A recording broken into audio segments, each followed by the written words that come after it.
Hi hello welcome to my channel. ನಾನು ನಿಮ್ಮ ಪಲ್ಲವಿ ಪ್ರಕಾಶ್. ಇವತ್ತಿನ ವ್ಲಾಗಲ್ಲಿ ನಾನು ಅವರೆಕಾಳು ಚಿಕನ್ ಬಿರಿಯಾನಿನ ಮಾಡ್ತಾಯಿದ್ದೀನಿ. ಈಗ ಅವರೆಕಾಳು ಸೀಸನ್ ಆಗಿರೋದ್ರಿಂದ ಬನ್ನಿ ಫ್ರೆಂಡ್ಸ್ ಹೇಗೆ ಮಾಡೋದು ಅಂತ ನೋಡೋಣ. ಕುಕ್ಕರ್ ಇವಾಗ ಚೆನ್ನಾಗಿ ಬಿಸಿ ಆಗಿದೆ.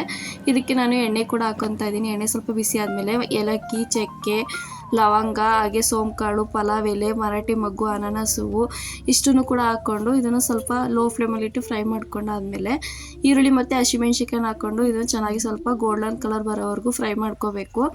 ಇದು ಇವಾಗ ಸ್ವಲ್ಪ ಫ್ರೈ ಆಗಿದೆ. ಇದು ನೋಡಿ ಫ್ರೆಂಡ್ಸ್, ಈ ರೀತಿ ಗೋಲ್ಡನ್ ಕಲರ್ ಬಂದರೆ ಸಾಕು. ಇವಾಗ ನಾನು ಟೊಮೊಟೊ ಕೂಡ ಹಾಕ್ಕೊತಾ ಇದ್ದೀನಿ. ಟೊಮೊಟೊ ಸಾಫ್ಟಾಗಿ ಸ್ವಲ್ಪ ಬೇಯಬೇಕು. ಇವಾಗ ಟೊಮೊಟೊ ಕೂಡ ಸಾಫ್ಟಾಗಿ ಬೆಂದಿದೆ. ಇದಕ್ಕೆ ನಾನು ಅವರೆಕಾಳು ಹಾಕ್ಕೊಂಡು ಸ್ವಲ್ಪ ಲೈಟಾಗಿ ಹಾಗೆ ಫ್ರೈ ಮಾಡ್ಕೊತಾ ಇದ್ದೀನಿ.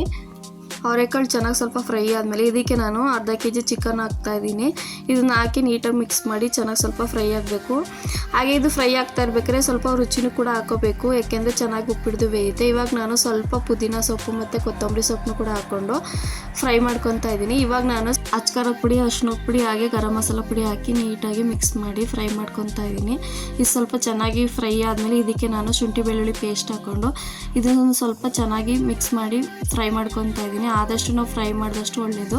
ಇವಾಗ ನಾನು ಲಾಸ್ಟಿಗೆ ಮೊಸರನ್ನು ಕೂಡ ಹಾಕ್ಕೊಂಡು ನೀಟಾಗಿ ಫ್ರೈ ಮಾಡ್ಕೊತಾ ಇದ್ದೀನಿ. ಒಂದು ಅರ್ಧ ನಿಮಿಷ ಫ್ರೈ ಮಾಡ್ಕೊಂಡಾದ್ಮೇಲೆ ನಾನು ಒಂದು 5 ನಿಮಿಷ ನೆನೆಸಿಟ್ಕೊಂಡಿದ್ದೆ ಅಕ್ಕಿನ. ನಾನು ಯಾವುದೇ ರೀತಿ ಪಲಾವ್ ಮಾಡೋದ್ರೂ ಕೂಡ ಈ ಥರ ಅಕ್ಕಿನ ನೆನೆಸಿಟ್ಕೊತೀನಿ. ಇವಾಗ ಅಕ್ಕಿನ ಹಾಕಿ ಒಂದು ಅರ್ಧ ನಿಮಿಷ ಫ್ರೈ ಮಾಡಿಕೊಂಡ್ರೆ ಸಾಕು ಲೋ ಫ್ಲೇಮಲ್ಲಿ. ಇವಾಗ ಇದು ಫ್ರೈ ಆಗಿದೆ. ಇದಕ್ಕೆ ನಾನು ಬಿಸಿನೀರನ್ನ ಹಾಕ್ತಾಯಿದ್ದೀನಿ. ಬೇಗ ಆಗಬೇಕು ಅನ್ನೋದಾದರೆ ಬಿಸಿನೀರನ್ನ ಹಾಕೋಬೇಕು. ತುಂಬ ಟೇಸ್ಟ್ ಕೂಡ ಚೆನ್ನಾಗಿರುತ್ತೆ ಬಿಸಿನೀರು ಹಾಕೋದ್ರಿಂದ. ನೀರು ಹಾಕಿ ಇವಾಗ ನಾನು ಬೇಯೋದಕ್ಕೆ ಬಿಡ್ತಾಯಿದ್ದೀನಿ. ಹಾಗೆ ಇವಾಗ ಬೇಯ್ತಾ ಇರ್ಬೇಕಾದ್ರೆ ಒಂದು ಅರ್ಧ ಹೋಳು ನಿಂಬೆಹಣ್ಣು ಸಹ ಹಾಕ್ಕೊಂಡು ಅದನ್ನು ಬೇಯಕ್ಕೆ ಬಿಡ್ತಾಯಿದ್ದೀನಿ. ಹಾಗೆ ಇದು ಬೇಯ್ತಾ ಇರ್ಬೇಕಾದ್ರೆ ಮಧ್ಯ ಸ್ವಲ್ಪ ರುಚಿಗೆ ಎಷ್ಟು ಬೇಕೋ ಅಷ್ಟು ಉಪ್ಪನ್ನು ಕೂಡ ಹಾಕ್ಕೊತಾ ಇದ್ದೀನಿ. ಮೊದಲೇ ಹಾಕಿರ್ತೀವಿ, ಸ್ವಲ್ಪ ನೋಡಿ ಹಾಕ್ಕೊಳ್ಳಿ. ಇವಾಗ ನೀಟಾಗಿ ಅದಕ್ಕೆ ಬಂದಮೇಲೆ ನಾವು ಲೋ ಫ್ಲೇಮಲ್ಲಿ ಕುಕ್ಕರ್ ಮುಸ್ಕನ್ನ ಕ್ಲೋಸ್ ಮಾಡ್ತಾ ಇದ್ದೀನಿ. ವಿಸಲ್ ಏನು ಕೂಗಿಸ್ತಾ ಇಲ್ಲ ನಾನು. ಇವಾಗ ನೋಡಿ ಫ್ರೆಂಡ್ಸ್, ಕುಕ್ಕರ್ ಮುಸ್ಕನ್ನ ಓಪನ್ ಮಾಡ್ತಿದ್ದೀನಿ. ಯಾವ ರೀತಿ ರೈಸ್ ರೆಡಿಯಾಗಿದೆ ಅಂತ. ತುಂಬ ಚೆನ್ನಾಗಿ ಬಂದಿದೆ ರೈಸು. ನೀವು ಕೂಡ ಮನೇಲೇ ಟ್ರೈ ಮಾಡಿ ಹೇಗಿತ್ತು ಅಂತ ನನಗೆ ಕಮೆಂಟ್ ಸೆಕ್ಷನಲ್ಲಿ ತಿಳಿಸಿ. ಇದಕ್ಕೆ ಕಾಂಬಿನೇಷನ್ ಆಗಿ ನಾನು ರೈತ ಮಾಡ್ಕೊಂಡಿದ್ದೀನಿ.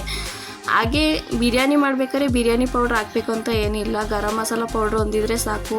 ವೆಜಿಟೇಬಲ್ ಪಲಾವು ಯಾವುದೇ ರೀತಿ ಪಲಾವ್ ಮಾಡೋರು ಕೂಡ ನೀವು ಕೂಡ ಟ್ರೈ ಮಾಡಿ ಫ್ರೆಂಡ್ಸ್. ಹಾಗೆ ಫೇಸ್ಬುಕ್ಕಲ್ಲಿ ನೋಡ್ತಾ ಇದ್ದರೆ ಫಾಲೋ ಮಾಡಿ, ಯೂಟ್ಯೂಬಲ್ಲಿ ನೋಡ್ತಾ ಇದ್ದರೆ ಸಬ್ಸ್ಕ್ರೈಬ್ ಮಾಡಿ ನನ್ನ ಚಾನಲ್ನ. ನಿಮ್ಮ ಸಪೋರ್ಟ್ ಹೀಗೆ ಇರಲಿ. ಈ ವಿಡಿಯೋ ಇಷ್ಟ ಆದರೆ ಲೈಕ್ ಮಾಡಿ, ಫಾಲೋ ಮಾಡಿ. Thank you friends.